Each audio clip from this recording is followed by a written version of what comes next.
तो आज हम लोग देखने वाले डोरेमोन का हॉरर एपिसोड। वैसे तो डरावनी चीजें देखने में मेरा बहुत फटता है, लेकिन फिर भी देखेंगे भाई, क्योंकि डर के आगे जीत है। एंड आई होप ये वाला एपिसोड तुमने भी नहीं देखा होगा। तो लेट्स गो, वीडियो को स्टार्ट करते हैं।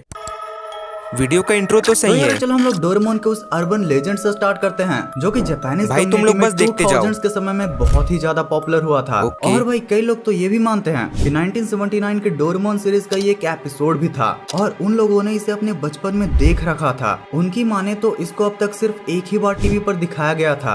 भाई देखो, ये वाला एपिसोड सिर्फ टीवी पर एक ही बार दिखाया गया है और इस लॉस्ट एपिसोड का नाम था टेरेंटो, जिसका मतलब होता है टैलेंट। तो यार अब उन सबके अकॉर्डिंग 20 जुलाई 1984 के फ्राइडे को शाम के 7 बजे उनके टीवी पर एक एपिसोड आता है। डोरेमोन का ये एपिसोड बाकियों के मुकाबले काफी अजीब सा दिख रहा था। मानो ऐसा लग रहा था कि इसे जल्दीबाजी में बना दिया गया है। यहाँ तक कि एकदम कहानी टाइप लग रहा है। ही नहीं था। तो एपिसोड के स्टार्ट में एक बारिश के दिन पर नोबिता और डोरेमोन स्कूल ग्राउंड में खड़े थे। तभी अचानक नोबिता डोरेमोन से पूछता है कि क्या हम इसके अंडरग्राउंड में जा सकते हैं। तभी डोरेमोन अपने पॉकेट से एक पासलूप जैसा गैजेट निकालता है और उसे ग्राउंड पर रखता है। जिसके बाद फिर डोरेमोन और नोबिता एक्साइटमेंट के साथ उसमें कूद जाते हैं और तभी जमीन पर गिरने की आवाज आती है। जब वो अपनी आंखें खोलकर देखते हैं तो वो पाते हैं कि अब वो किसी बहुत ही अजीब छोटे से रूम में हैं। जब तक ये दोनों इतना समझ ही रहे थे कि तभी उनके पास एक बहुत ही अजीब सी बेरंग लड़की आती है और वो नोबिता को एक इन्वेलप, एक इंक की बोतल और एक पेंसिल पकड़ाकर भाग जाती है। दीवार के अंदर गायब होते देखकर नोबिता और डोरेमोन फिर उसके पीछे पीछे चले जाते हैं। पर यहाँ पर अजीब बात ये होती है कि भाई ये तो जादू है। कोई लड़की ही नहीं थी,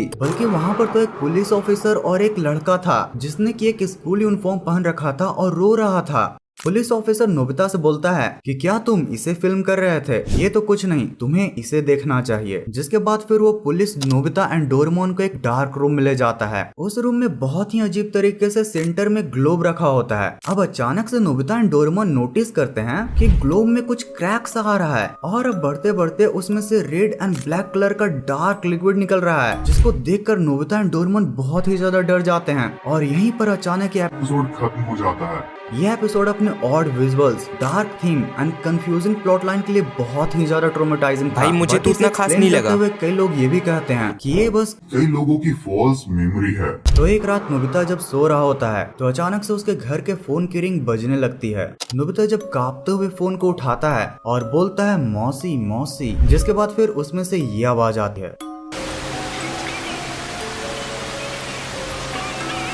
जिसके बाद फिर नोबिता डरते हुए अपने कमरे में जाता है और सो जाता है। 2 दिनों बाद नोबिता घर पर बोर होते होते डोरेमोन से कहता है कि चलो डोरेमोन एनीवेयर डोर से कहीं घूम कर आते हैं। जिसके बाद फिर डोरेमोन एनीवेयर डोर को निकालकर जैसे ही उसमें अंदर जाता है, वो दोनों ही बिल्कुल एक व्हाइट स्पेस में पहुंच जाते हैं। ये देखकर डोरेमोन बहुत ही ज्यादा डर जाता है और एनीवेयर डोर से वापस जाने की कोशिश करता है, पर यहाँ अब एनीवेयर डोर काम ही नहीं करता। डोरेमोन घबराते हुए अपने पॉकेट से गैजेट निकालता है, लेकिन तभी कुछ डिस्टॉर्शन जैसी चीजें आती हैं और पूरा का पूरा डार्क हो जाता है और दरवाजे के उस पार डोरेमोन नहीं होता। बस उसने जो गैजेट निकाला था वो जमीन पर पड़ा था। है भाई, ये डोरेमोन किधर चला गया? नोबिता यहाँ पर बहुत घबरा जाता है। जिसके बाद फिर से हमें 2 दिन पहले का वो कॉल दिखाया जाता है, जिसमें कॉल पर और कोई नहीं बल्कि नोबिता का ही फ्यूचर उसे वार्न कर रहा होता है कि एनीवेयर डोर को यूज मत करना। अब ऐसे ही एपिसोड एंड हो जाता है। अब यारो कई लोगों के लिए तो एपिसोड यहीं पर खत्म हो जाता है, लेकिन कई लोग ये भी बताते हैं कि इस एपिसोड में फिर बाद में फ्यूचर नोबिता आकर प्रेजेंट के नोबिता को बताता है कि उस दिन तुम्हारे एनीवेयर डोर यूज करने की वजह से हमारी टाइमलाइन काफी अलग हो गई थी और इसी वजह से ये सारी चीजें हुई। जिसके बाद फिर नोबिता को ये रियलाइज होता है कि वो anywhere door and time machine को जितना ही कम यूज करे, उसके एंड उसकी फैमिली एंड फ्रेंड्स के लिए उतना ही अच्छा रहेगा। और शायद इसलिए आज भी नोबिता या तो बम्बू कॉप्टर या फिर पैदल ही स्कूल जाता है, ना कि एनीवेयर डोर से। अरे भाई, मुझे तो इसके बारे में बिल्कुल भी पता नहीं था। लेकिन भाई कुछ भी कहो, कार्टून्स देखने का तो मजा ही कुछ अलग होता है। तो मेरे भाई आज के लिए बस इतना ही। मिलते हैं नेक्स्ट वीडियो में, तब तक के लिए बाय बाय।